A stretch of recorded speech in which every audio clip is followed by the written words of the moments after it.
Welcome मित्रांनो, तुम्हा सर्वांचं स्वागत आहे। मित्रांनो, या चॅनलवर आपण आर्थिक नियोजन भाग 2 म्हणजे इकॉनॉमिक्सशी संबंधित ज्या काही पंचवार्षिक योजना आहेत त्या पंचवार्षिक योजना आपण कव्हर करत आहोत। यामध्ये आपण सुरुवातीला काय केलं, जो महत्त्वाचा इतिहास आहे तो इतिहास समजून घेतला, त्याचा एक बेस समजून घेतला, म्हणजे स्वातंत्र्य आधी कशा प्रकारे नियोजन होतं आणि स्वातंत्र्यानंतर नियोजनासाठी काय काय आराखडे झाले, ह्या सगळ्या गोष्टी आपण समजून घेत आहोत। आणि ह्या सगळ्या गोष्टी आपण PYQचं ॲनालिसिस करून करत आहोत, म्हणजे जेणेकरून परीक्षेमध्ये काय अप्रोच असेल, आतापर्यंत कसे प्रश्न विचारले गेलेले आहेत ते प्रश्नसुद्धा समोर मी व्हिडिओ लेक्चरमध्ये घेणार आहे। जसं आपला पार्ट कव्हर होईल तसंच आपण काय करू, प्रश्नसुद्धा घेऊ। तर PYQचं ॲनालिसिस करून हे सगळे लेक्चर बनवण्यात आलेले आहेत।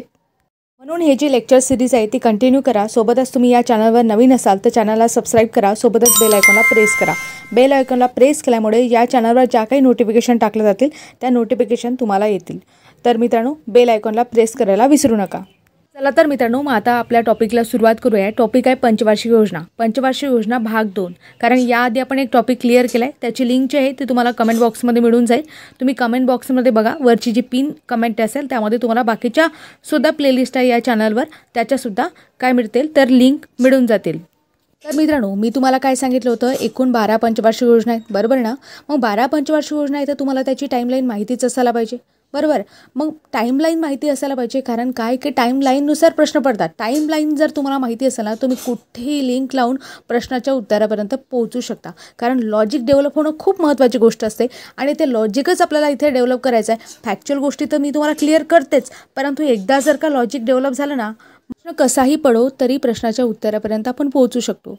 तर लॉजिक हे महत्त्वाचं असते। सुरुवातीला पंचवार्षिक म्हणजे काय तर बघा, पंचवार्षिक म्हणजे काय होते, 5 वर्षासाठी केलेला आराखडा, म्हणजेच काय 5 वर्षासाठी केलेलं नियोजन। मग नियोजन कशा प्रकारचं असेल, ते वित्त स्वरूपात असेल, बरोबर आहे, किंवा एखाद्या विकासासाठी डेव्हलपमेंटसाठी केलेलं असेल, किंवा वेगवेगळ्या उद्देशाने केलेलं असेल। उद्देश वेगवेगळे असू शकतात। म्हणजेच प्रत्येक पंचवार्षिकमध्ये काहीतरी टार्गेट ठेवण्यात आलेलं होतं, त्याच्यासाठी काहीतरी मॉडेल होतं, म्हणजे या आराखड्यावर असणार आहे। मग ते मॉडेल कोणतं, ते उद्देश, ते टार्गेट कोणतं, किती प्राप्त झालं, ह्या सगळ्या गोष्टी आपल्याला क्लिअर करायच्या आहे। तर बघा, पंचवार्षिक योजनेची सुरुवात कधी झाली, मी काय सांगितलं होतं तुम्हाला, पंडित जवाहरलाल नेहरूंनी योजनेची सुरुवात केली। मग कधीपासून केली, डिसेंबर 1951ला सुरुवात केली। मग 8 डिसेंबर 1951ला सुरुवात केली, तरी आम्ही त्याचा कार्यकाळ मात्र 1 एप्रिल ते 1951 पासून पकडतो। मग असं का केलं होतं हे मागच्या व्हिडिओमध्येच तुम्हाला क्लिअर केलं। कारण आपण आपलं आर्थिक वर्ष कधीपासून पकडत असतो, एप्रिलपासून, 1 एप्रिलपासून, आणि 1 एप्रिल ते 31 मार्चपर्यंत आपण पकडत असतो। म्हणून पंचवार्षिक योजनेमध्ये आपण कार्यकाळ मात्र कधीपासून पकडतो, 1 एप्रिल 1951 पासून पकडतो। मला काय क्लिअर केलं की पंचवार्षिक 5 वर्षासाठी योजना आहे, बरोबर आहे, आणि कार्यकाळ सांगितला 1 एप्रिल 1951। मग आता बऱ्याच विद्यार्थी मित्रांच्या डोक्यात हा सुद्धा विषय आला असेल की आता 1951 पासून आम्ही 5 वर्ष समोर घेऊ, म्हणजे 1956, मग परत समोर घेऊ 5 वर्ष 1961, अशा प्रकारे सगळ्या योजना कव्हर करत जाऊ आणि 12 पंचवार्षिक योजना कव्हर करून टाकू, अशा प्रकारे टाईमलाईन लक्षात ठेवू। परंतु ही टाईमलाईन आहे का, काय खरंच असं झालं का?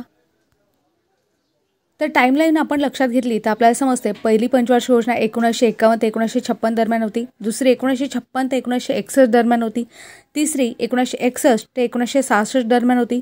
नंतर योजनांना सुट्टी देण्यात आली। योजना सुट्टी म्हणजे त्यामध्ये स्वावलंबन योजना नावाने त्या राबवण्यात आल्या। कधीपासून, 1966 ते 1969 पर्यंत। समोर चौथी पंचवार्षिक योजना आहे ते 1969 ते 1974 दरम्यान। नंतर पाचवी 1974 ते 1978 दरम्यान, म्हणजे इथे 5 वर्ष तो कार्यकाळ पूर्ण पण नाही झाला। मग समोर आपण बघतो की लकडावाला समिती होती, त्यानुसार 1978 ते 1980 दरम्यान काही योजना राबवण्यात आल्या, त्यासुद्धा वार्षिक योजना होत्या। मग असं का, तर तिथे सरकार बदललं होतं, म्हणजे जनता सरकार आलं होतं, तर त्यांनी ह्या योजना आणल्या होत्या। नंतर 6वी पंचवार्षिक योजना 1980 ते 85 दरम्यान होती। 7वी पंचवार्षिक योजना 85 ते 90 दरम्यान। नंतर 90 ते 92 दरम्यान सुद्धा वार्षिक योजना राबवण्यात आल्या। आता त्या का राबवण्यात आल्या हे सुद्धा मी तुम्हाला क्लिअर करते समोर, कारण प्रत्येक गोष्ट खूप महत्त्वाची आहे आणि प्रत्येक गोष्टीवर प्रश्न पडलेला आहे। तर 8वी पंचवार्षिक योजना 1992 ते 97 दरम्यान। नंतर 9वी 97 ते 2002 दरम्यान। 10वी 2002 ते 2007, 11वी 2007 ते 2012 आणि 2012 ते 2017 दरम्यान 12वी पंचवार्षिक योजना, अशा प्रकारे हा कार्यकाळ ठरला होता। आणि यामध्ये पर्टिक्युलरली जर आपण 12व्या पंचवार्षिक योजनेचा कार्यकाळ बघितला, मी काय सांगितलं तुम्हाला 2012 ते 2017 दरम्यान, परंतु 17 पर्यंत तो कार्यकाळ सुद्धा पूर्ण होऊ शकला नाही, कारण सरकार बदललं, म्हणजे सत्तेमध्ये कोण आलं, NDA सरकार आलं आणि भाजपचं सरकार तिथे आलं। त्यामुळे काय होते 2014 पासून काय झालं, म्हणजे जसं आपण बघतो NDA सरकार सत्तेत आलं, पंतप्रधान कोण झालं? माननीय नरेंद्र मोदी हे जे आहेत ते पंतप्रधान झाले. त्यांनी काय केलं मग? हे जे नियोजन आयोग आहे, म्हणजे नियोजन आयोग होता याआधी आपण बघतो तो 15 मार्च 1950 स्थापन झाला होता आणि त्या नियोजन आयोगानुसार ह्या सगळ्या पंचवार्षिक योजना राबवल्या जात होत्या. म्हणजे त्यांच्या देखरेखीखाली त्याच्यासाठी राष्ट्रीय परिषदेची सुद्धा स्थापना करण्यात आली होती. ह्या सगळ्या गोष्टी मी आधीचा जो व्हिडिओ आहे त्यामध्ये क्लिअर केला आहे. तर याच्यानंतर काय केलं? नियोजन आयोगाच्या ठिकाणी 2014ला काय घोषणा केली? माननीय पंतप्रधान नरेंद्र मोदी यांनी घोषणा केली की आता नियोजन आयोग आम्ही बरखास्त करणार आहोत आणि त्या ठिकाणी नीती आयोग स्थापन करणार आहोत. तर नीती आयोगाची स्थापना नियोजन आयोगाच्या ठिकाणी झाली. तर त्याची डेट काय होती? म्हणजे नीती आयोग जेव्हा स्थापन झाला होता त्याची डेट होती 1 जानेवारी 2015 म्हणून लक्षात ठेवा, महत्त्वाची डेट आहे आणि यावर प्रश्नसुद्धा पडलेला आहे. तर बघा, नीती आयोग असो किंवा नियोजन आयोग असो त्याचे जे अध्यक्ष असतात ना ते पंतप्रधानच होते. मग आता नीती आयोगाचे अध्यक्ष कोण आहे? तर पंतप्रधान आहे. आता या साध्या साध्या गोष्टीवर सुद्धा प्रश्न पडले आहेत. चला तर मित्रांनो, आता पंचवार्षिक योजनांना सुरुवात करूया. म्हणजे पहिली पंचवार्षिक योजना आपण पहिल्या भागामध्ये घेतली आहे, तरीसुद्धा आता एकदा रिकॅप करू आणि समोरच्या दुसऱ्या योजनेपासून आपण स्टार्ट करू. तर पहिली पंचवार्षिक योजना आहे ती 1951 ते 1956 दरम्यान राबवली गेली. अध्यक्ष जे होते पंडित जवाहरलाल नेहरू होते. कारण निवडणुका झाल्यानंतर आपण बघतो जे काही पंतप्रधान झाले, म्हणजे पहिल्या राज्यघटनेनुसार ज्या काही निवडणुका झाल्या त्याच्यानुसार पंतप्रधान जे झाले होते ते पंडित जवाहरलाल नेहरू होते. म्हणून याचे अध्यक्षसुद्धा कोण होते? पंडित जवाहरलाल नेहरू होते. आणि याचे उपाध्यक्ष कोण होते? गुलझारीलाल नंदा हे होते. प्रतिमान कोणतं होतं? म्हणजे कोणत्या मॉडेलवर, कोणत्या आराखड्यावर ही पंचवार्षिक योजना डेव्हलप केली गेली होती? हेरॉल्ड व डोमर प्रतिमान आहे. त्यांचं बिग पुश थेरी आहे, ते थेरी वगैरे सगळ्या गोष्टी मी पहिल्या व्हिडिओमध्ये क्लिअर केल्या आहेत. तर बघा, टार्गेट काय होतं? 2.1, परंतु टार्गेट किती अचीव झालं? तर साध्य झालं 3.6. म्हणजे ही योजना काय झाली? सक्सेसफुल झाली असं आपण म्हणू शकतो. तर लक्षात ठेवायचं, तुम्हाला यावर सुद्धा प्रश्न पडतात, कोणती योजना सक्सेसफुल झाली, कोणती योजना अयशस्वी झाली, ह्या सगळ्या गोष्टीसुद्धा विचारल्या आहे. शेवटी मी तुम्हाला संकीर्ण माहिती सांगणार आहे, काय महत्त्वाचं आहे ते सुद्धा सांगणार आहे. यामध्ये आपण बघितलं होतं चलनवाढसुद्धा झाली होती, कारण नुकताच भारत देश स्वतंत्र झाला होता आणि योजनांची सुरुवातच झाली होती आणि अशा वेळेस आपल्याकडे अर्थ नव्हता, पैसा नव्हता. म्हणून जी चलनवाढ आहे ते -5.2 पर्यंत गेली होती 1955-56च्या वेळेस आपण जर बघितलं म्हणजे त्यावेळेस. तर आणि नाव काय होतं पहिल्या पंचवार्षिक योजनेचा? पुनरुत्थान योजना होतं. म्हणजे नावसुद्धा विचारलं गेलेलं आहे, यावर सुद्धा प्रश्न पडलेला आहे. यामध्ये कम्युनिटी डेव्हलपमेंट प्रोग्राम आहे, राष्ट्रीय विस्तार योजना आहे, ह्या विस्तार योजनासुद्धा सुरू झाल्या होत्या. UGCची स्थापना झाली होती, पहिल्या निवडणुका झाल्या होत्या. तसेच मी तुम्हाला सांगितलं PL-480 जो काही करार होता अमेरिकेसोबत आपण बघतो तो करार होता, पब्लिक लॉ त्याला असं म्हणतात. त्यानुसार आपण अन्नधान्य आयात केलं होतं, कारण आपल्याकडे अन्नधान्याची टंचाई खूप प्रमाणात होती आणि जे काही निर्वासित लोक होते त्यांना खूप मोठ्या प्रमाणात अन्नधान्य लागणार होतं. ह्या सगळ्या गोष्टी मी तुम्हाला पहिल्या व्हिडिओमध्ये क्लिअर केलेल्या आहेत, त्या तुम्ही बघून घेसाल. पहिल्या पंचवार्षिक योजनेमध्ये बऱ्याचशा धरणांची मुहूर्तवेळ रोवण्यात आली होती. त्याच्यासाठी विश्वेश्वरय्या जो प्लॅन होता त्याच्यावर आपण बघतो कुठेतरी त्यांची जी मागे त्यांनी विश्वेश्वरय्या प्लॅन सांगितला होता, त्या धरणांशी रिलेटेड एक इंजिनियर होते, त्यांनी ज्या काही योजना सांगितल्या होत्या समोर आपण त्या एक्झिक्यूट केल्या. म्हणजे त्यामध्ये आपण बघतो दामोदर खोरे विकास प्रकल्प आहे, भाकरा नंगल धरण आहे, कोसी धरण आहे, हिराकुंड धरण आहे, हे धरणेसुद्धा बांधण्यात आले होते. सेंद्रिय खत कारखाना हा सर्वात पहिला मोठा कारखाना आहे. तसं पहिला कारखाना भारतातला वेगळा आहे आणि सर्वात मोठा खत कारखाना विचारलं तर सेंद्रिय खत कारखाना म्हणून आपण त्याला ओळखतो. तसंच हिंदुस्तान अँटीबायोटिकची सुद्धा स्थापना करण्यात आली होती पुण्यामध्ये. तिथे प्रामुख्याने आपण बघतो पेनिसिलिन हे जे अँटीबायोटिक्स आहे ते बनते. तर म्हणजे पेनिसिलिन हे जे अँटीबायोटिक्स आहे ते प्रामुख्याने जे काही जीवाणू आहेत म्हणजे बॅक्टेरिया आहेत त्यांना मारण्यासाठी केलं जाते. कारण बॅक्टेरिया असतो ना, बॅक्टेरियाला वरची जी पेशीभित्तिका असते ते पेशीभित्तिका ते पेनिसिलिन जे आहे हे जे अँटीबायोटिक आहे ते होऊच देत नाही. मग त्यामुळे बॅक्टेरियाचं प्रोटेक्शन होऊ शकत नाही, त्यामुळे काय होते बॅक्टेरिया मरतो. म्हणून पेनिसिलिन हे जे अँटीबायोटिक आहे ते जीवाणूंविरोधी वापरतात.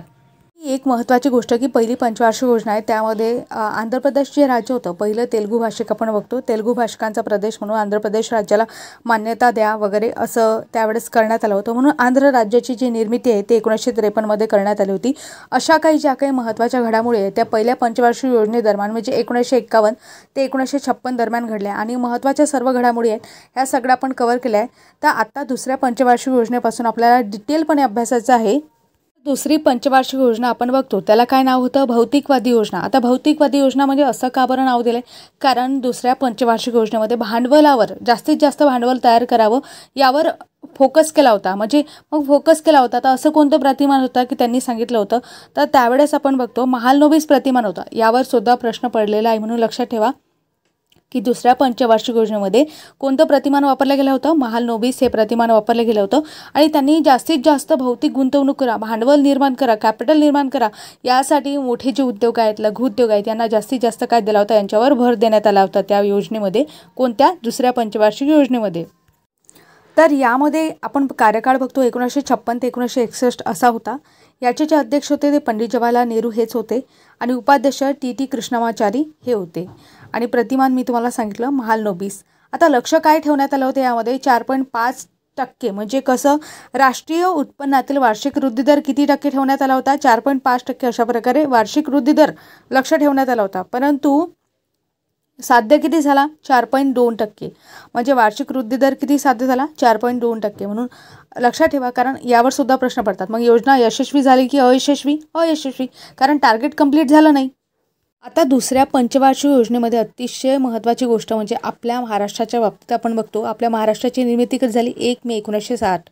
तर मी तुम्हाला काय सांगते की तुम्हाला काय सांगितलं होतं की दुसऱ्या पंचवार्षिक योजनेचा कार्यकाळ 1956 ते 1961 असा आहे आणि हा कार्यकाळ लक्षात ठेवणे का गरजेचं आहे? कारण या दरम्यान कोणकोणत्या घडामोडी घडल्या, त्या घडामोडी जर आपल्याला लिंक असतील तर आपल्याला पटापट उत्तरे सापडतात.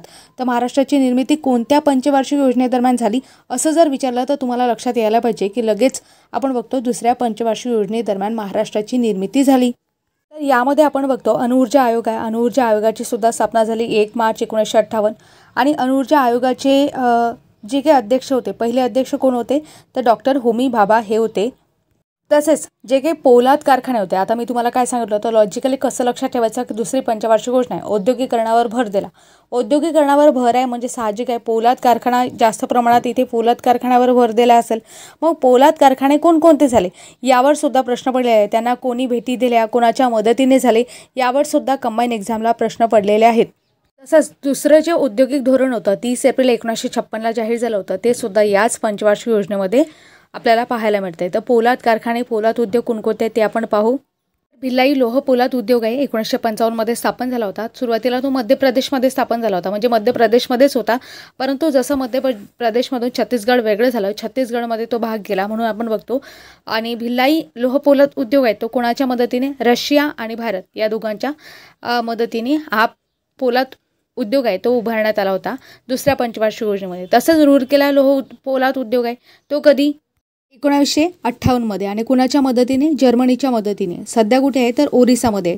तसेच दुर्गापूर लोह पोलाद उद्योग आहे तो कुठे आहे? पश्चिम बंगालमध्ये आहे आणि कुणाच्या मदतीने? Britain plus Germany plus Russia या सर्वांच्या मदतीने अशा प्रकारे आपण बघतो हे जे पोलाद उद्योग कारखाना आहेत किंवा पोलाद उद्योग आहेत ते उभारण्यात आले होते. तर एक गोष्ट लक्षात ठेवा, यावर प्रश्न पडतो म्हणजे पडतोच. तर यासंबंधी तुमच्याकडे काही ट्रिक असेल, कारण परीक्षेमध्ये ह्या सगळ्या गोष्टी लक्षात राहत नाही, तर ट्रिक असेल तर तुम्ही कमेंटमध्ये सांगू शकता. आणि हा जो दुर्गापूर लोह पोलाद उद्योग आहे या ठिकाणी रेल्वेचे चाकं तयार केले जातात म्हणून लक्षात ठेवा. तसेच आणखी कोणत्या संस्था आहेत त्यांची सुद्धा यामध्ये स्थापना झाली होती या पंचवार्षिक योजनेदरम्यान, तर ते सुद्धा आपल्याला बघायचं आहे. LIC आहे, life insurance corporation of India असं आपण त्याला म्हणतो. 1 सप्टेंबर 1956ला त्याची स्थापना झाली होती. भारतीय जीवन विमा निगम असं आपण त्याला म्हणतो. तसेच मुंबई शेअर बाजार आहे, BSE बॉम्बे स्टॉक एक्सचेंज आहे, त्याची सुद्धा स्थापना दुसऱ्या पंचवार्षिक योजनेदरम्यान झाली होती. 31 ऑगस्ट 1957ला मुंबई शेअर बाजार आहे त्याची स्थापना झाली होती. तसंच नांगल खत कारखाने पंजाबमध्ये, तसेच रूरकेला खत कारखाना आहे. अशा प्रकारे महत्त्वाचे खत कारखाने सुद्धा या पंचवार्षिक योजनेमध्ये काय करण्यात आले होते? सुरू करण्यात आले होते. आणखी एक महत्त्वाची गोष्ट म्हणजे IIT बद्दल मी पहिल्या पंचवार्षिक योजनेमध्ये तुम्हाला सांगितलं होतं की IITची स्थापना जी आहे ते तेव्हा करण्यात आली होती पहिल्या पंचवार्षिक योजनेमध्ये. तर या पंचवार्षिक योजनेने काय केलं तर त्याला एक महत्त्वाची वैधानिक संस्था म्हणून दर्जा देण्यात आला. तसेच भेल आहे, भेल म्हणजे काय होते? भारत हेवी इलेक्ट्रॉनिक लिमिटेड आहे. 1953मध्ये भेलची स्थापना करण्यात आली आणि दुसऱ्या पंचवार्षिक योजनेमध्ये त्यामध्ये प्रचंड गुंतवणूक करण्यात आली आणि तो जो भेल जो प्रकल्प होता तो कार्यान्वित करण्यात आला. अशा प्रकारे मित्रांनो आपण जी काही दुसरी पंचवार्षिक योजना होती ती कव्हर केली. त्यामध्ये त्या दरम्यान कोणकोणत्या गोष्टी घडल्या त्या सगळ्या महत्त्वाच्या गोष्टी, त्यामध्ये स्थापन झालेल्या संस्थासुद्धा कव्हर केल्या. आता आपल्याला काय करायचं आहे? तिसऱ्या पंचवार्षिक योजनेबद्दल बघायचं आहे. सुरुवात करूया तिसऱ्या पंचवार्षिक योजनेला. तिसऱ्या पंचवार्षिक योजनेमध्ये काय झालं? बरेचसे अडथळे आले. मग अडथळे कोणकोणते आले? त्याचा कार्यकाळ आपण बघतो 1961 ते 1966 असा होता. हे तुम्हाला सुरुवातीलाच क्लिअर केलं आहे. तर यामध्ये अडथळे नेमके कोणकोणते आले? तर 1962मध्ये काय झालं? भारत आणि चीनचं युद्ध झालं. नंतर आपण बघतो समोर भारत आणि पाकिस्तानचं युद्ध झालं 1965मध्ये. नंतर भीषण दुष्काळसुद्धा पडला होता या दरम्यान 1966मध्ये. म्हणून आपण बघतो की काय झालं, जे काही उद्दिष्ट आहे ते उद्दिष्ट ही योजना प्राप्त करू शकली नाही. कारण जो पैसा योजनांवर खर्च व्हायला पाहिजे होता तो पैसा कुठे झाला खर्च, तर या युद्धामध्ये, दुष्काळामध्ये, जे काही युद्ध झाले त्यामध्ये खर्च झाला. म्हणून काय म्हणतो आपण, ही योजना त्याची उद्दिष्ट प्राप्त करू शकली नाही. या योजनेचं नाव काय होतं, तर कृषी व उद्योग योजना असं या योजनेचं नाव होतं. यामध्ये अध्यक्ष आपण जर विचारात घेतले तर पंडित जवाहरलाल नेहरू ते 1964पर्यंत आणि त्याच्यानंतर लाल बहादूर शास्त्री. कारण पंडित जवाहरलाल नेहरूंची काय झाली होती, डेथ झाली होती.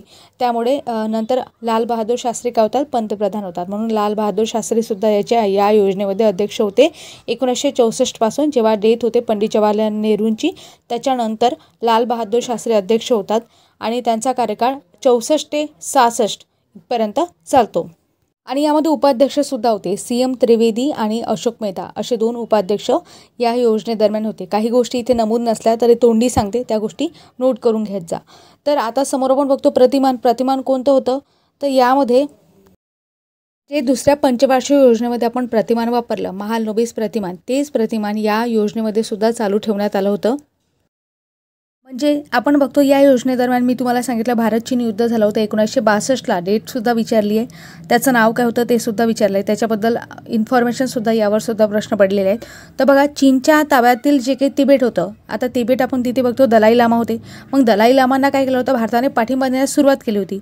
मग चीनला असं वाटलं की आपण त्याच्या अंतर्गत भागामध्ये म्हणजे अंतर्गत विषयामध्ये काय करतो, तर हात घालतोय. मग असं चीनला गैरसमज झाला. त्यामुळे काय केलं, चीनने वादावरून युद्ध पेटवलं. आणि यामध्ये आपण बघतो अक्साई चीन आताचा जो भाग आहे म्हणजे काश्मीर पूर्व प्रदेश आहे आणि मॅकमोहन रेषेच्या दक्षिणेला म्हणजे उत्तर आसामपर्यंत घुसखोरी करून युद्ध चालू ठेवलं चीननं. आणि पंडित जवाहरलाल नेहरूंनी त्यावेळेस काय केलं होतं की कृष्णमेनन होते, VK कृष्णमेनन हे जे होते ते संरक्षण मंत्री होते. त्या ठिकाणी संरक्षणाची जबाबदारी कुणाला दिली, महाराष्ट्रातील जे की आपले यशवंतराव चव्हाण आहे यांच्याकडे ही जबाबदारी सोपवली. यावर सुद्धा प्रश्न पडलेला आहे. जे काही स्टेटमेंट मी तुम्हाला सांगत आहे, तिसऱ्या पंचवार्षिक योजनेमध्ये जो काही खर्च करण्यासाठी प्लॅन करण्यात आला होता की असं पंचवार्षिक योजनेमध्ये आपण खर्च करू, अशा उद्योगांवर खर्च करू, तर तो सगळा खर्च कुठे गेला, तर हे जे युद्ध आहे युद्धामध्ये गेला. म्हणजे संरक्षणावर जास्त खर्च करावा लागला तिसऱ्या पंचवार्षिक योजनेमध्ये. तसंच आणखी आपण बघतो की भारत पाकिस्तान युद्धसुद्धा झालं होतं 1965मध्ये.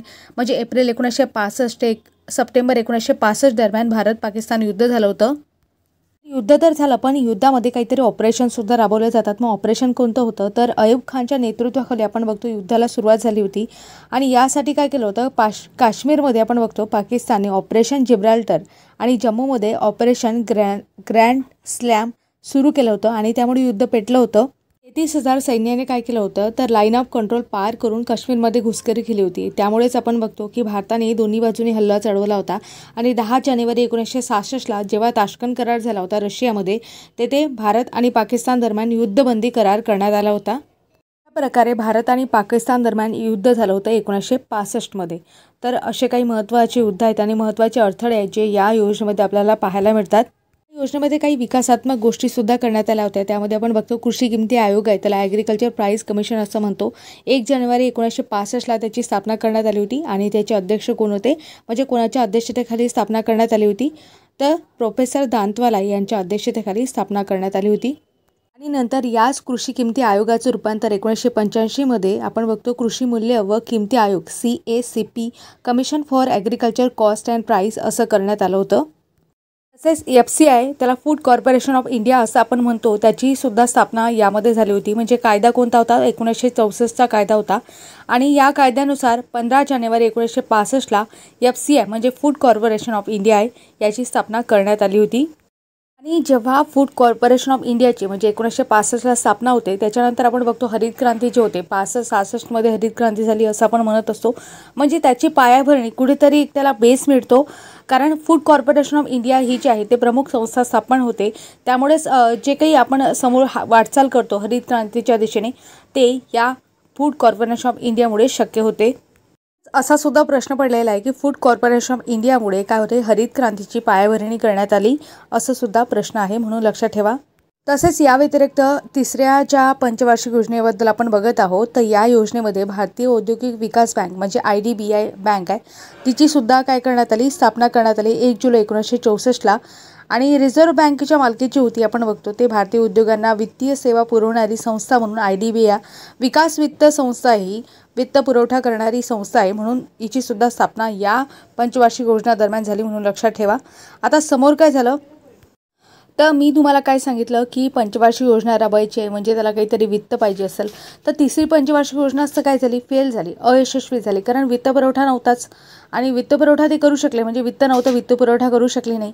आणि अशातच वेगवेगळ्या प्रकारचे अडथळे आले. मग अशा वेळेस काय होते, पुढची पंचवार्षिक योजना राबवणे शक्य नव्हतं, कारण एवढं दीर्घकालीन उद्दिष्ट ठेवणं आणि त्याच्यासाठी एवढा दीर्घकालीन पुरवठा करणं शक्य नाही. म्हणून त्यासाठी काय करण्यात आली, योजना सुट्टी देण्यात आली. चा कार्यकाळ किती होता, 1 एप्रिल 1966 31 मार्च 1969 या दरम्यान 3 वार्षिक योजना राबवण्यात आल्या. आणि या 3 वार्षिक योजनांना आपण काय म्हणतो, योजना सुट्टी असं म्हणतो, कारण पंचवार्षिक योजनेला सुट्टी आहे म्हणून त्यामध्ये पंचवार्षिक योजना नाव न घेता काय म्हणतात, योजना सुट्टी. आणि ह्या ज्या 3 वार्षिक योजना राबवल्या गेल्या होत्या त्याला स्वावलंबन योजना असं म्हणतात, कारण काय भारताला स्वावलंबी बनायचं होतं, कारण पैशाच्या बाबतीत म्हणा किंवा इतरत्र विकासाच्या बाबतीत किंवा कुठेतरी एक पायाभरणी करायची होती, म्हणून या योजनांना स्वावलंबन योजना म्हणून ओळखल्या जाते. आणि याच्या प्रमुख कोण होत्या, तर इंदिरा गांधी होत्या, कारण इंदिरा गांधी काय होत्या, पंतप्रधान होत्या, म्हणून याच्या प्रमुख इंदिरा गांधी होत्या. उपाध्यक्ष कोण होते, अशोक मेहता आणि धनंजय रामचंद्र गाडगीळ हे जे होते त्याचे उपाध्यक्ष होते. आणि यामध्ये महत्त्वाची गोष्ट म्हणजे काय, कोणत्या राज्याची निर्मिती झाली, तर पंजाब हरियाणा निर्मिती झाली, म्हणजे हे राज्य तयार झाले. कारण 1 नोव्हेंबर 1966 पंजाब येथे या द्विभाषिक प्रांताचा पंजाबी भाषेचा प्रांत म्हणून पंजाब आणि हिंदी भाषेचा प्रांत म्हणून हरियाणा या 2 राज्यांची निर्मिती करण्यात आली.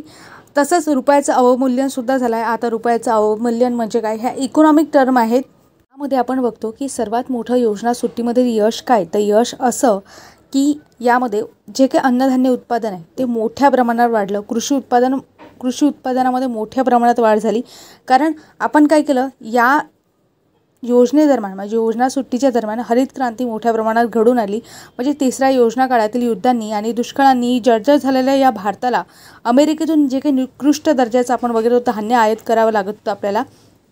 मी सांगितलं होतं पहिल्या पंचवार्षिक योजनेमध्ये की PL 480 हा जो पब्लिक लॉ होता त्याच्या अंतर्गत आपण अमेरिकेकडून काय करत होतो, धान्य आयात करत असो.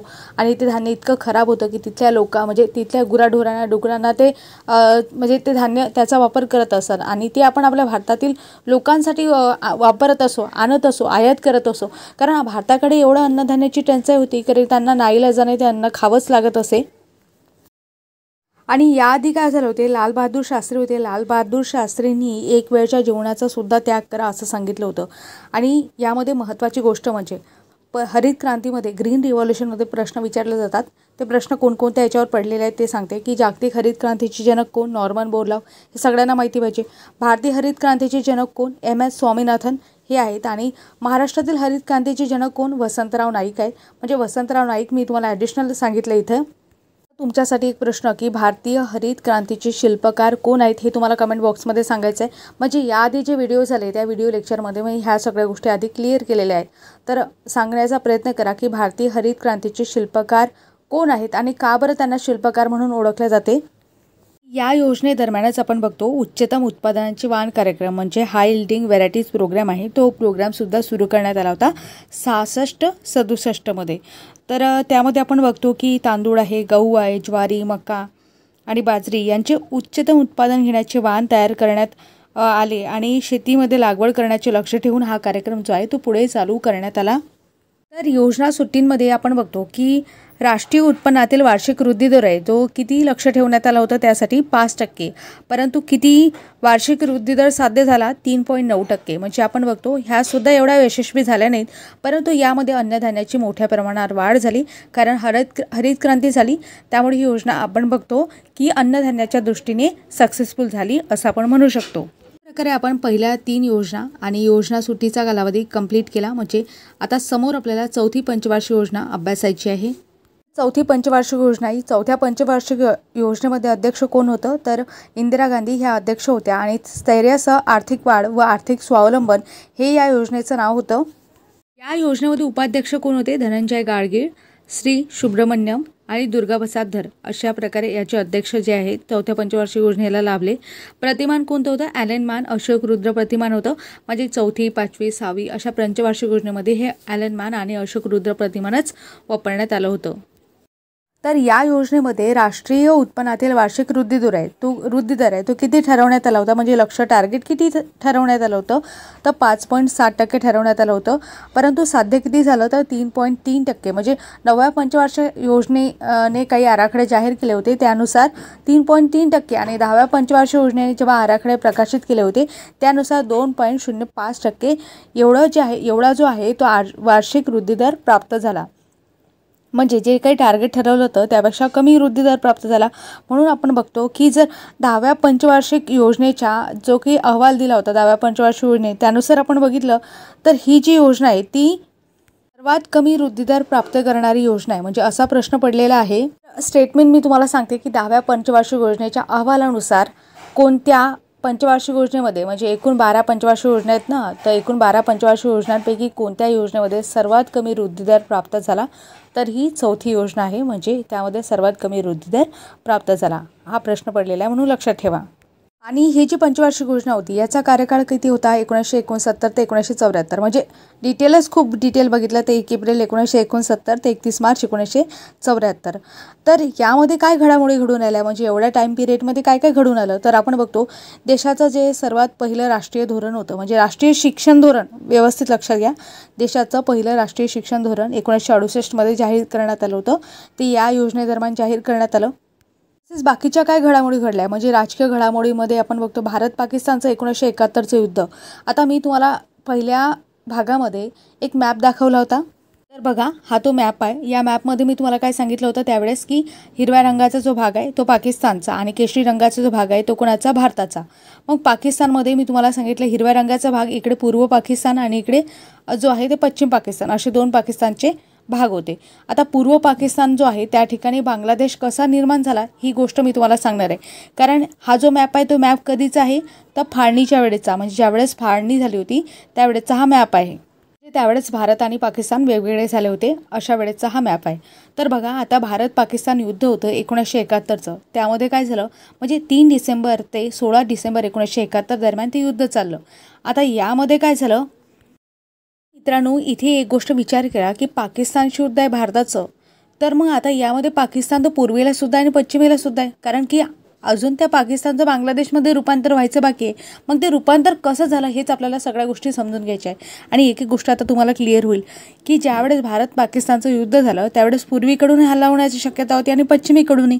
मग 13 दिवसामध्ये आपण बघतो जो काही लढा झाला होता त्या लढ्यामध्ये भारताला म्हणजे विजय मिळाला. कारण हा जो विजय आहे आपण बघतो भारतातले जे काही जनरल होते माणिक शॉ यांच्या नेतृत्वाखाली भारताला विजय मिळाला. आणि हे जनरल माणिक शॉ यांच्याबद्दल तुम्ही बऱ्याचशा व्हिडिओ क्लिप आहेत, ऑडिओ क्लिप आहेत, त्या तुम्ही यूट्यूबला बघू शकता किंवा गुगलवर तुम्हाला मिळून जातील. आणि खूप भयानक स्टोरी आहे तीसुद्धा बघा. त्यावेळेस आपण बघतो भारत आणि पाकिस्तानच्या युद्धामध्ये भारताला जो विजय मिळाला होता त्या विजयाचं रूपांतर मग समोर पूर्व पाकिस्तान आहे त्या पूर्व पाकिस्तानचं रूपांतर बांगलादेशमध्ये झालं. म्हणजे बांगलादेश स्वतंत्र झाला आणि तेव्हापासून तो बांगलादेश नावाने ओळखू लागले सर्व. आणि आज जर आपण बघतो मित्रांनो चायना जसं एखाद्या प्रदेशासाठी लढते किंवा पाकिस्तान एखाद्या भागासाठी, जसं जो काश्मीरचा भाग आहे त्याच्यासाठी लढते, आजही युद्ध होतात. त्याचप्रमाणे चीनचे सुद्धा घुसखोरी होत राहते. मग अशा वेळेस जर आपण बघितलं तर बांगलादेश तर आपण त्यावेळेस म्हणजे पूर्व पाकिस्तान तर त्यावेळेस त्याला तर आपण विजय मिळवला, त्यावर तर विजय मिळवला होता. त्यावेळेस आपल्याला जर वाटलं असतं तर आपण तो भागसुद्धा हडप करू शकलो असतो. परंतु तसं झालं का? कारण भारताची नीती कधीच अशी नव्हती. कारण भारताला आपण बघतो पूर्वीपासूनच गौरवशाली इतिहासाची परंपरा लाभलेली आहे. भारत जगा आणि जगू द्या या तत्वावर काम करत आलेला आहे आणि समोरसुद्धा याच तत्वावर काम करत राहील. कारण त्यावेळेस आपण एखादा भाग हडप करू शकलो असतो परंतु तसं आपण केलं नाही.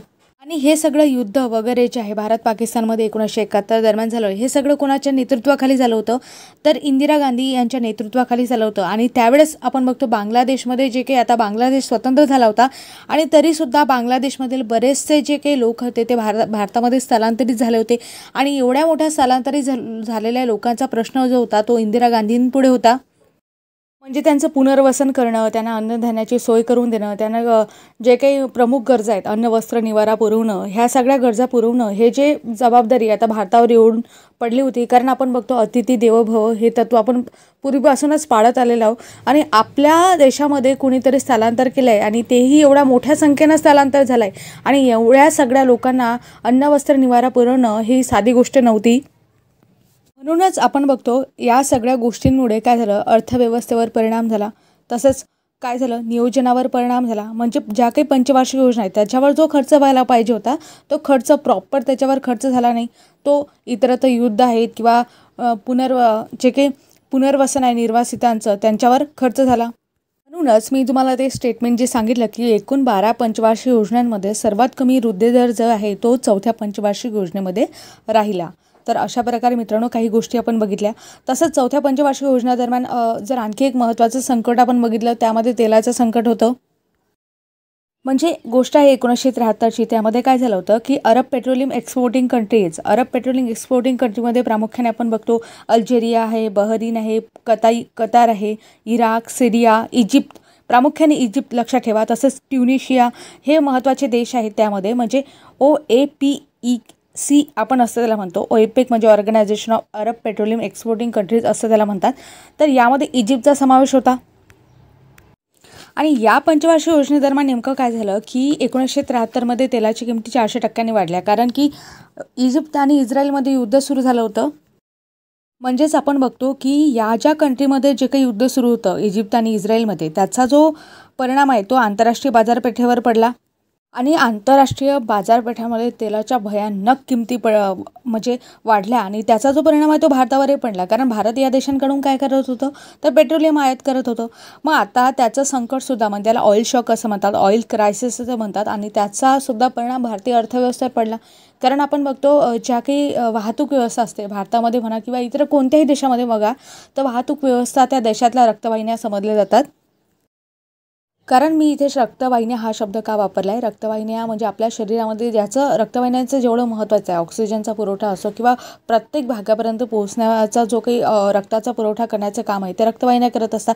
मग तसंच आता पेट्रोलच नाही तर आपण बघतो की जी वाहतूक व्यवस्था आपल्या भारतामध्ये ती काय होणार आहे, ठप्प होणार आहे. त्याचासुद्धा परिणाम भारतीय अर्थव्यवस्थेवर होणार आहे. म्हणजे अशा प्रकारे ऑइल क्रायसिस आहे त्याचासुद्धा अर्थव्यवस्थेवर काय झाला, परिणाम झाला. म्हणजे युद्ध तिकडच्या देशामध्ये सुरू होतं तरी परिणाम मात्र आपल्या देशावर त्याचे उमटू लागले होते. आणि तसंही बघितलं तर कुठल्याही प्रकारचं युद्ध होणार त्यामध्ये जीवितहानी होणार आहे, वित्तहानी होणार आहे. म्हणजे हानी होणारच आहे. कारण युद्धाचा परिणामच ते असतात. युद्धाचे परिणाम जे असतात ना पिढ्यानपिढ्या टिकून राहतात. परंतु समाधानासाठी जर युद्ध असेल किंवा एखाद्या गोष्टीसाठी युद्ध असेल तर त्यातून युद्ध हाच मार्ग नसतो. कधीतरी म्हणजे सहिष्णुतेची भावना ठेवत सामंजस्यपणे एकमेकांमध्ये जर करार होत असेल. आधी जे राज्य रजवाडे होते त्यांच्यामध्ये करार व्हायचे कारण युद्धामुळे ह्या सगळ्या हानी होतात, हानी होणारच असतात. आणि हा जो दूरदृष्टिकोन होता त्यांच्या राजांकडे म्हणजे राजे रजवाडे जे होतात त्यांच्याकडे असायचे. म्हणून बऱ्याच वेळा आपण इतिहासामध्ये करार झालेले सुद्धा बघतो. परंतु अशा वेळेस डायरेक्ट युद्ध करणं ही कितपत योग्य आहे. कारण युद्धामुळे सर्वत्र परिणाम उमटतातच. तर अशा प्रकारे काही गोष्टीसुद्धा मी तुम्हाला सांगितल्या. आता यामध्ये राज्य निर्मितीसुद्धा झाली होती बघा. 1971 ते 1971मध्ये 27व्या घटनादुरुस्तीनुसार मणिपूर, त्रिपुरा, मेघालय या केंद्रशासित प्रदेशांना राज्याचा दर्जासुद्धा देण्यात आला होता. तर एक गोष्ट लक्षात घ्या मित्रांनो, मी ज्या गोष्टी तुम्हाला सांगितल्या आहे आणि लॉजिकली ज्या गोष्टी सांगितल्या आहेत त्या लॉजिकवर सुद्धा प्रश्न पडलेले आहेत. म्हणून मी त्या गोष्टी तुम्हाला क्लिअर करून सांगत आहे. तर यामध्ये जे काही आपण बघतो काही कायदेसुद्धा करण्यात आले, काही गोष्टीसुद्धा झाल्या त्यासुद्धा आपण बघणार आहोत. इथे MRTP कायदा, MRTP कायद्यावर सुद्धा प्रश्न पडलेला आहे कधीचा आहे म्हणून. तर बघा 1969चा हा MRTP कायदा आहे. MRTP कायदा कशासाठी करण्यात आला होता, आर्थिक शक्तीचे केंद्रीकरण टाळण्यासाठी आणि उद्योगातील जी काही मक्तेदारी आहे ती टाळण्यासाठी 1969मध्ये MRTP monopolies and restrictive trade practices act संमत करण्यात आला होता. तसंच फेरा कायदा म्हणजे यावर सुद्धा प्रश्न पडलेला आहे. 1973चा हा फेरा कायदा आहे. परकीय व्यवहारांवर नियंत्रण ठेवण्यासाठी फेरा फॉरेन एक्सचेंज रेग्युलेशन ॲक्ट असं आपण त्याला म्हणतो. आणि कधी संमत करण्यात आला, 1 जानेवारी 1974 पासून हा संमत करण्यात आला होता.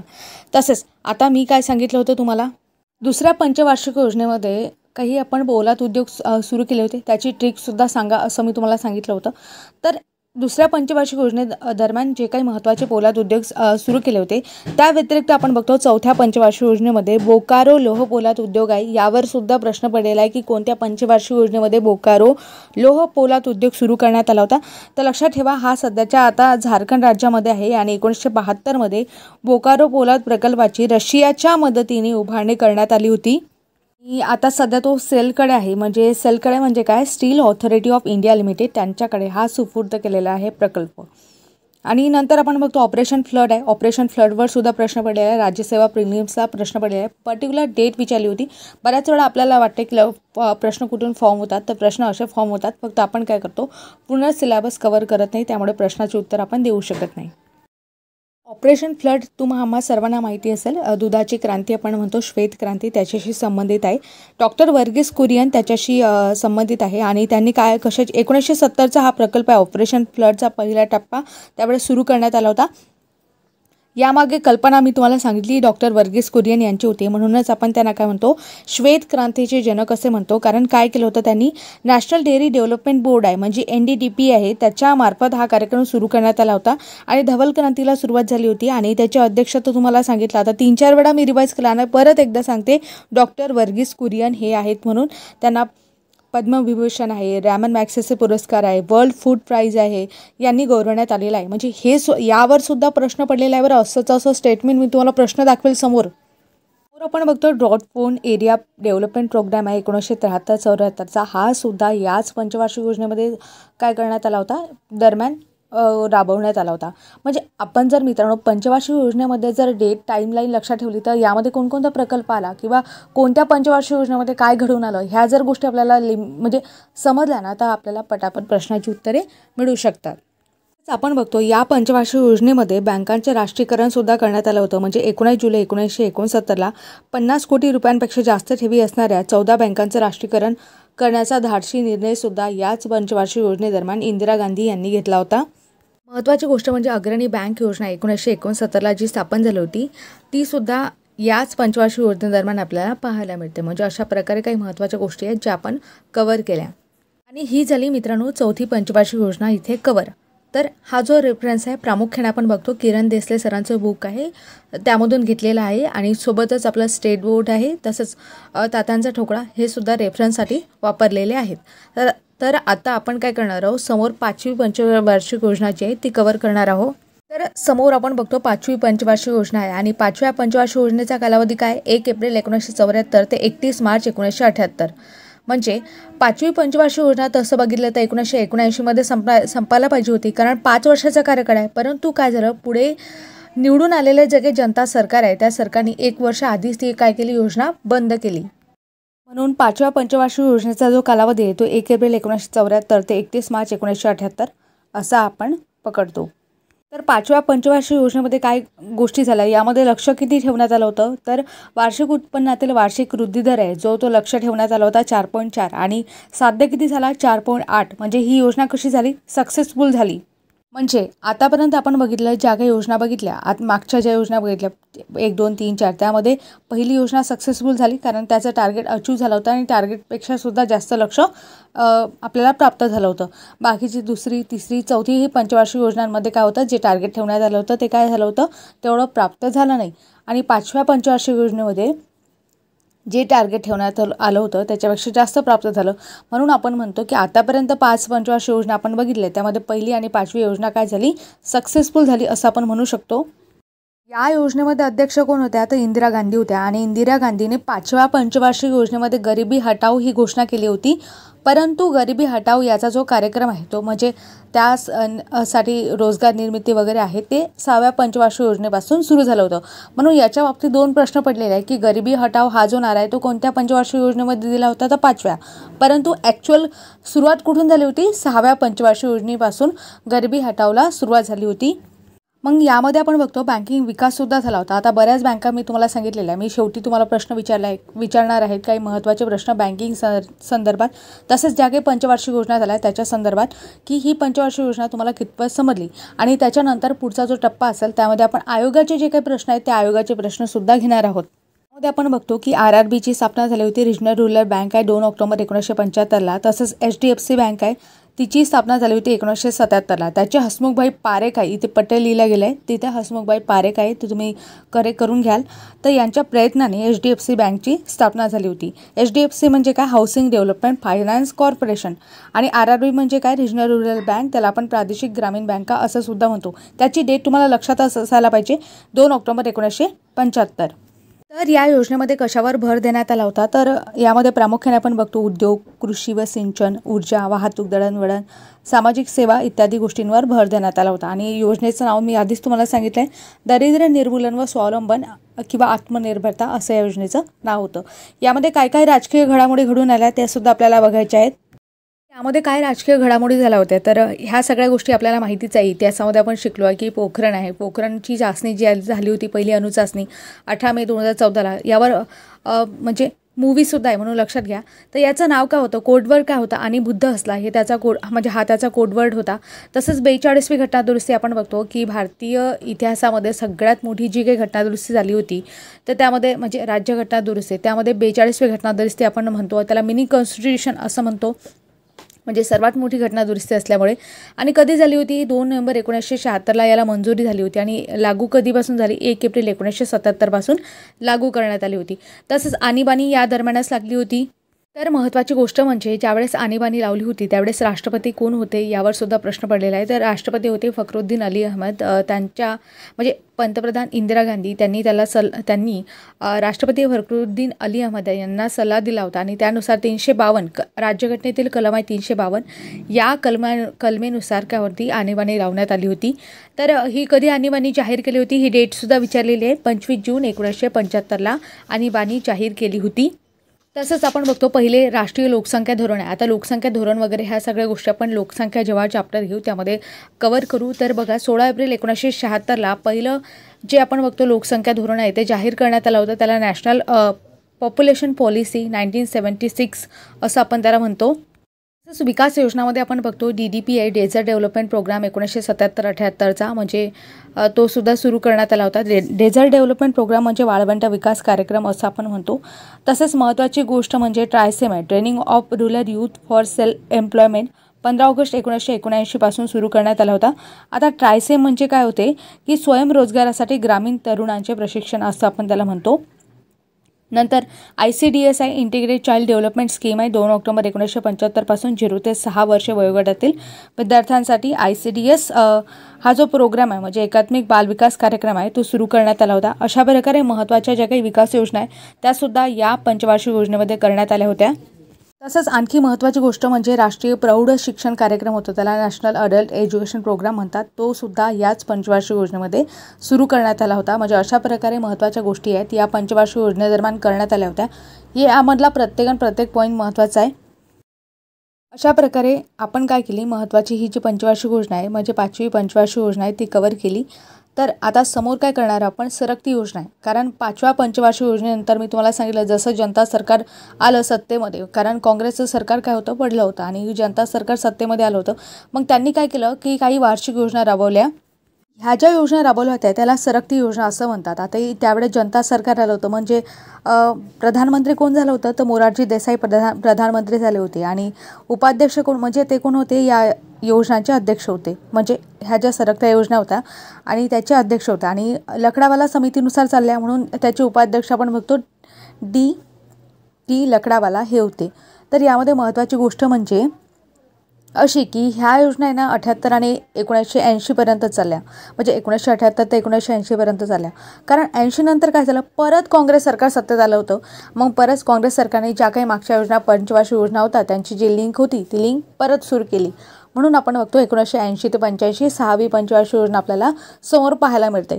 तर आता 78 ते 80 दरम्यान म्हणजे सरकती योजना दरम्यान नेमकं काय झालं, अशोक मेहता समिती तुम्हाला आम्हा सर्वांना माहिती असेल, द्विस्तरीय पंचायत राज ज्यांनी ही संकल्पना दिली ते जे अशोक मेहता होते ते याच पंचवार्षिक योजना दरम्यान त्यांनी ही संकल्पना दिली. म्हणजे अशोक मेहता समितीची स्थापना डिसेंबर 1977मध्ये झाली होती म्हणून लक्षात ठेवा. आणि जनता सरकारने केली होती म्हणून आणखी महत्त्वाची गोष्ट म्हणून लक्षात ठेवा, कारण प्रश्न विचारतात कोणत्या सरकारने केली होती असे सुद्धा प्रश्न पडलेले आहेत. तर यामध्ये आणखी महत्त्वाच्या गोष्टी आपण बघतो, जिल्हा उद्योग केंद्र आहे, डिस्ट्रिक्ट इंडस्ट्रियल सेंटर आहे ते स्थापन करण्यात आलं होतं. म्हणजे कुटीर उद्योग आहेत, लघु उद्योग आहे, यांना विकास करण्यासाठी जिल्हा उद्योग केंद्र स्थापन करण्यात आली होती। तसेच कामासाठी अन्न योजना आहे, त्यामध्ये फूड फॉर वर्क प्रोग्राम म्हणजे रोजगार व अन्न सुरक्षा पुरवणारी योजना जनता काळातच सुरू करण्यात आली होती। तसंच अंत्योदय आहे, म्हणजे अंत्योदय मिशन तुम्हाला माहिती असेल, अंत्योदय मदत योजना, त्यामध्ये दारिद्र्य रेषेखालील कुटुंबांना या योजनेअंतर्गत वित्तीय मदत पुरवली जात होती। अशा प्रकारे काही महत्त्वाच्या गोष्टी आहेत ज्या सरकती योजनेदरम्यान झाल्या।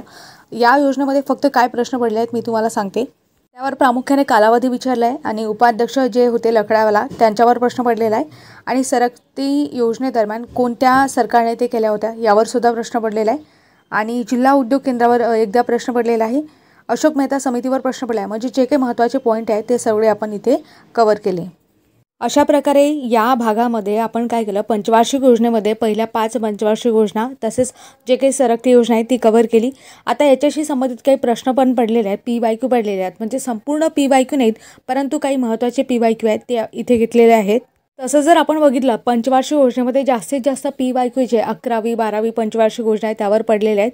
तसंच 9वी 10वी पंचवार्षिक योजना आहे त्यावर सुद्धा भरपूर PYQ पडलेले आहे। परंतु आधीसुद्धा काही PYQ पडले आधीच्या पंचवार्षिक योजनांवर, म्हणजे आपण जे आतापर्यंत बघितल्या 5 पंचवार्षिक योजना त्यावर कोणते PYQ पडलेले आहेत हे तुम्हाला समोर दाखवते। तर PYQ मध्ये इथे पहिला प्रश्न आपला, पहिल्या पंचवार्षिक योजनेमध्ये खालीलपैकी म्हणजे पुढीलपैकी कोणत्या गोष्टींना अधिक प्राधान्य देण्यात आले होते। राज्यसभा पूर्व 2010चा प्रश्न आहे, म्हणजे खूप ओल्ड PYQ आहे। त्यामध्ये ऑप्शन आहे दळणवळण, शेती व जलसिंचन, वाहतूक आणि वीज। तर लक्षात ठेवा पहिल्या पंचवार्षिक योजनेमध्ये सर्वात जास्त जो भर आहे तो शेती व जलसिंचन या गोष्टींवर देण्यात आला होता, म्हणून ऑप्शन क्रमांक 2 हे त्याचं बरोबर उत्तर आहे। पुढचा प्रश्न आहे 5व्या पंचवार्षिक योजनेचा परवलीचा शब्द कोणता होता। मी तुम्हाला सांगितलं होतं 5व्या पंचवार्षिक योजनेमध्ये नेमका कोणता शब्द वापरला। ऑप्शन पाहू, राज्यसेवा पूर्व 2011चा प्रश्न आहे। ऑप्शनमध्ये आहे जलद प्रगती, अधिक रोजगारी, उत्पन्नाचे समवाटप, गरिबी हटाव। तर लक्षात ठेवा मित्रांनो, मी तुम्हाला सांगितलं होतं 5व्या पंचवार्षिक योजनेमध्ये इंदिरा गांधींनी गरिबी हटावची घोषणा केली होती, परंतु ॲक्च्युअलीमध्ये जे गरिबी हटाव त्याला रोजगार निर्मितीजनक किंवा रोजगारपूरक जी योजना आहे ती 6वे पंचवार्षिक योजना त्यामध्ये प्रयत्न सुरू करण्यात आले, परंतु जो शब्द आहे तो शब्द कोणत्या पंचवार्षिक योजनेमध्ये उच्चारला गेला होता, तर 5व्या पंचवार्षिक योजनेमध्ये उच्चारला गेला होता। म्हणून ऑप्शन क्रमांक 4 गरिबी हटाव हे याचं बरोबर उत्तर होईल। समोरचा प्रश्न पाहू, जोड्या लावा यासाठी प्रश्न विचारण्यात आला होता। आता मी जे तुम्हाला मॉडेल सांगितलं, मी तुम्हाला काय सांगितलं, मॉडेल लक्षात ठेवायचे असतात, कारण पहिली पंचवार्षिक योजना आहे त्यामध्ये आपण बघितलं होतं हेराल्ड डोमर मॉडेल आहे, दुसरी पंचवार्षिक योजना आहे त्यामध्ये महालनोबिस मॉडेल आहे, म्हणजे असे मॉडेल विचारले आहे म्हणून मी हा प्रश्न घेतला। म्हणजे प्रश्नामध्ये आपली 9वी पंचवार्षिक योजना कव्हर व्हायची बाकी आणखी। आणि बाकीचे जे 4थी पंचवार्षिक योजना आहे यामध्ये काय सांगितलं होतं, स्थिरतेसह आर्थिक विकास किंवा स्थिरतेसह विकास म्हणून आपण बघतो। आणि 9व्या पंचवार्षिक योजनेमध्ये समोरचं सुद्धा सांगून देते सामाजिक न्यायासह विकास। अशा प्रकारे काय तत्त्व ठेवण्यात आले होते। मग कुठेतरी मॉडेल विचारलं आहे, कुठेतरी त्या तत्त्वाशी रिलेटेड किंवा त्या योजनेचं नाव विचारलं आहे। म्हणजे 4थ्या पंचवार्षिक योजनेचं नाव आहे स्थिरतेसह विकास आणि 9व्या पंचवार्षिक योजनेचं नाव आहे सामाजिक न्यायासह विकास, म्हणून हे नावं सुद्धा विचारले गेले आहेत। म्हणजे इथे तुम्हाला प्रश्न सांगण्याचा किंवा दाखवण्याचा किंवा तुमच्यासमोर प्रेझेंट करण्याचा उद्देश हा की प्रश्न कसे पडतात आणि कसे पडू शकतात यासाठी हा छोटासा अप्रोच। समोरचा प्रश्न पाहू, समोरच्या प्रश्नामध्ये सांगितलं आहे दुसऱ्या पंचवार्षिक योजनेचे मुख्य उद्दिष्ट काय होते। तर मी तुम्हाला सांगितलं होतं दुसऱ्या पंचवार्षिक योजनेवर महालनोबिस प्रतिमान होता आणि महालनोबिस प्रतिमानानुसार जास्तीत जास्त जे भांडवलावर गुंतवणूक करण्यासाठी सांगितलं होतं, म्हणून त्याला आपण भौतिकवादी योजना म्हटलं होतं। म्हणजे औद्योगिकरणावर जास्तीत जास्त भर देण्याचा प्रयत्न दुसऱ्या पंचवार्षिक योजनेमध्ये केला होता, म्हणून ऑप्शन क्रमांक 4 हे याचं बरोबर उत्तर होईल। तसेच आपण बघतो की आता पुढचा प्रश्न आहे दामोदर खोरे योजना ही रिकाम जागा या पंचवार्षिक योजनेची फलनिष्पत्ती आहे किंवा निष्पत्ती आहे। तो ऑप्शन आहे पहिल्या, दुसऱ्या, तिसऱ्या आणि 5व्या।